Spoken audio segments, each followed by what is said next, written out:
चलिए बढ़ते हैं आगे और बड़ी खबर आपको बता देते हैं कोटा से, जहां होटल में छात्रा की शव मिलने का मामला सामने आया है। युवती के जो परिजन हैं वो हत्या की आशंका जता रही हैं और आपको बता दें कि मामले को लेकर अब जांच पड़ताल हो रही है। कल होटल के कमरे में छात्रा का शव मिला था। दरअसल शनिवार को घर से स्कूल के लिए ये छात्रा निकली हुई थी और कोटा के केलवाड़ा की रहने वाली छात्रा बताई जा रही है। नयापुर खाई रोड पर होटल में बच्ची का शव मिला है।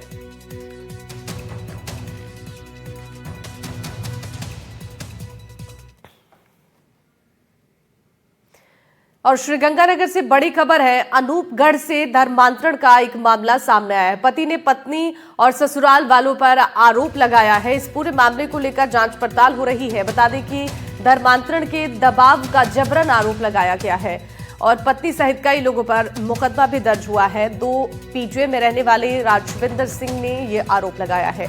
बेटी के नामकरण को लेकर यह खुलासा हुआ। पत्नी पर ईसाई होने की बात छिपाने का आरोप लगा। सास ने घर आकर धर्मांतरण का दबाव बनाया। हिंदू संगठन के नेताओं ने भी इस पूरे मामले में कार्रवाई की मांग की है।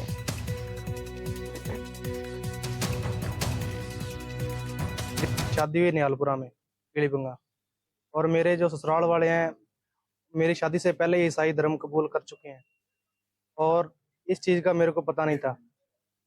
शादी के बाद मेरी बच्ची हो गई और बढ़िया परिवार चल रहा था, लेकिन शादी के बाद मेरी पत्नी के द्वारा, मेरे ससुराल द्वारा ये कह के कि आप ईसाई धर्म कबूल करो, फिर ही वहाँ हम रहने देंगे, नहीं तो नहीं रहने देंगे।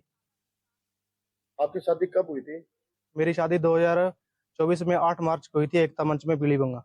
और धर्म परिवर्तन के लिए कब से कहा जा रहा है आपको? ये लगभग 7-8 महीने से कहा जा रहा है साहब मेरे को। आए दिन इस शहर में, ग्रामीण अंचल में धर्मांतरण को लेकर के बहुत सी गतिविधियां सक्रिय है। अनेकों अनेक व्यवस्थाओं को लेकर के कार्यकर्ता साथी जो है वो सजगता का परिचय देते हैं।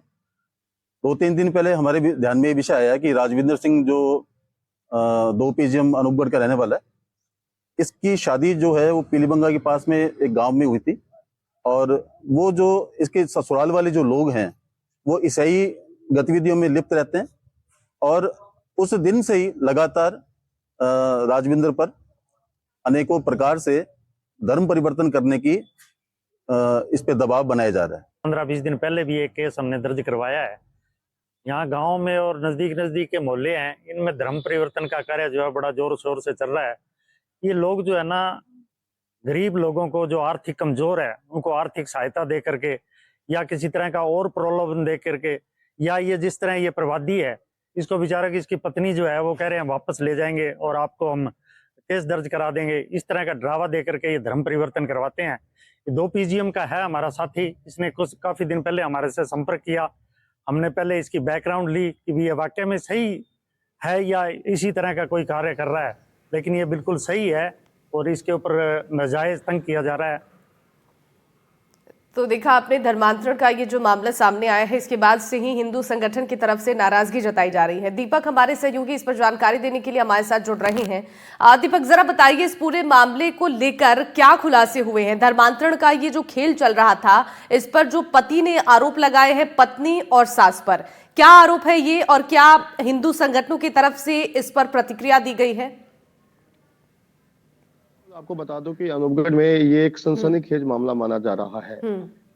जैसे अगर हम दूसरे धर्मांतरण मामलों की बात करते हैं तो ईसाई समुदाय के लोगों के द्वारा धर्म परिवर्तन करवाया जाता है, मगर जो ये 2 पीजीएम का मामला है इसमें एक पत्नी के द्वारा ही अपने पति और अपने ससुराल के लोगों को धर्मांतरण करवाने के लिए बेबस किया जा रहा है, मजबूर किया जा रहा है, जिसका विरोध पति राजविंदर और ससुर के द्वारा पुरजोर तरीके से किया जा रहा है। और विरोध स्वरूप कल अनूपगढ़ पुलिस थाने में राजविंदर ने मामला भी दर्ज करवा दिया है। इस मामले में राजविंदर ने अपनी पत्नी, अपनी सास, अपने साले और 2 पास्टरों पर जबरन धर्मांतरण करवाने का आरोप लगाया है और वहीं बेटी को भी जबरन ईसाई बनाने का भी आरोप लगाया है। आज हम ग्राउंड रिपोर्ट के लिए गांव 2 पीजे पहुंचे हैं। इस समय हम राजविंदर के घर मौजूद है। सबसे पहले मैं दर्शकों को दिखाना चाहूंगा कि जो ये परिवार है राजविंदर का, किस तरह से मजदूरी कर अपना जीवन यापन कर रहा है। गरीब परिवार है ये, आप जैसा इन तस्वीरों में देख पा रहे हैं कि राजविंदर का घर किस तरह से है, बिल्कुल गरीब तबके का है राजविंदर।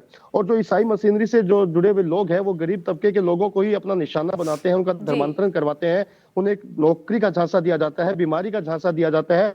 इसी प्रकार राजविंदर को भी जो ईसाई धर्म से जुड़े हुए लोग हैं उन्होंने सरकारी नौकरी का झांसा दिया था। हमारे साथ मौके पर मौजूद है राजविंदर, इनसे बात करेंगे कि किस तरह से इनको झांसा दिया गया, क्या कहकर इन्हें धर्मांतरण के लिए मजबूर किया जा रहा था।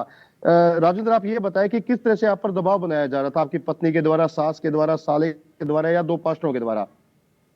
शादी से पहले मेरे को पता नहीं था कि इन्होंने ईसाई धर्म कबूल कर रखा है, लेकिन शादी के बाद जब मेरी बच्ची हुई तो उसको हम लेने गए और इसी बात को फोर्सफुल किया गया कि आप भी ईसाई धर्म को कबूल करो। तब मेरे को पता चला। और मेरी बच्ची के गले में भी इन्होंने जो ये क्रॉस डालते हैं, जो ताबीज डालते हैं, वो डाल रखा था।